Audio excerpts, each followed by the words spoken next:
Nair. Thank you, sir. A young boy ran up to the balloon seller and asked him, "Uncle, will that red balloon fly?" He said, "Of course, my child. The red balloon will fly. Will the blue balloon fly?" "Yes." "The green one?" "Yes." "The black one?" "Yes."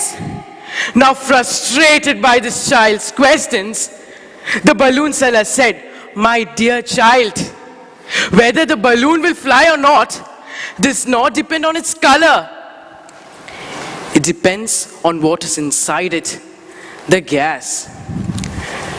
Respected judges, contest chair, and all the balloons out there, I don't think you'd be rather happy when I addressed you as balloons. But yes, life is something similar to this. We all are balloons. We have different colors, caste, communities, and this is sadly the greatest prevailing problem in the society: discrimination.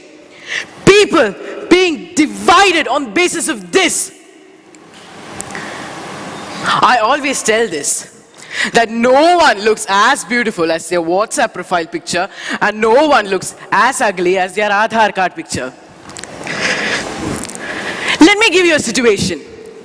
I give you a wide assortment of cups. A plastic cup,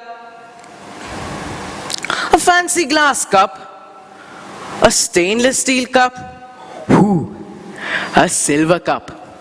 And I pour juice into all of them. And I give them to you to taste. Now tell me, my friends, does the taste of juice change in each glass? Does the taste of juice depend upon that glass? Exactly, my dear friends. And you might think, isn't it strange for a teenager to speak about discriminations? Because today, I have a message to tell you. Every year in Rajasthan, there's a great program, an international camp, where boys from all over the world, all over the countries, come together to get trained. First year, even I went. I registered. A single room was allotted for 2 people. So we had to live as roommates. There was a lot of hustle outside. I entered my room. There was one boy of about my age. My roommate was already there. I went and said, "Abhijith, Kerala, India." And he said, "Irfan, Karachi, Pakistan." I was scared to the core, and so was he. For the first few days, though we were roommates, we lived so far away. I expecting a sudden terrorist attack from him, and he expecting a sudden surgical strike. And it was often funny when we had fights, those typical India-Pakistan fights, like, Wakkar Yunus, Sachin Tendulkar, Wasim Akram, Sachin Tendulkar, you don't know anyone else or what? I don't know anyone else. And sometimes we get a little political also. I say, "Do you remember the 1965 war? Do you remember? Do you remember the 1971 war? Do you remember?" I was confused because this was supposed to be my strong point. Then I realized in their textbooks they won, and in our textbooks we won. But slowly we became great friends. We started talking to each other, and we realized that we had a lot in common. He loved cooking, I loved eating. He loved singing, I loved applauding and telling how good he was in singing. But one thing that I had and he had in common, which was most important, was lack of love. I and he did not have any true friends. We became great friends. Every day we sat together, we ate together. He made the food though.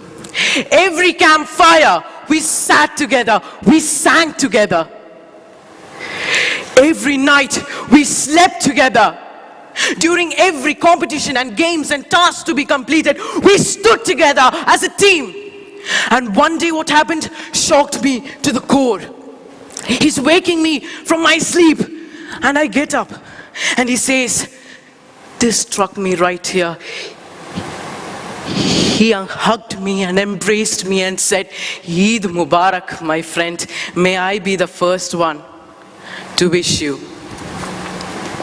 And I often tell my relation to my friends, and they're like, duh, Pakistani, but I have never let that come in the way. We are still very good friends without any failure. Every year, I still go to Rajasthan and attend the international camp. And so does Irfan come from Pakistan. And we pursue the organizers to become those roommates again. And every year, we eat together, we sleep together, we sing together. Someone has rightly said, if you look at the thing with a change, the thing you look at will change. My dear friends, do you have an Irfan in your life? Is something stopping from approaching them? My dear friends, what I and Irfan saw was not religious.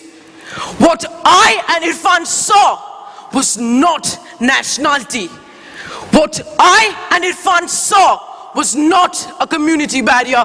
What I and Irfan saw was true friendship. What I and Irfan saw was brotherhood. And most importantly, what I and Irfan saw was bonding beyond the boundaries. Sir, Toastmaster.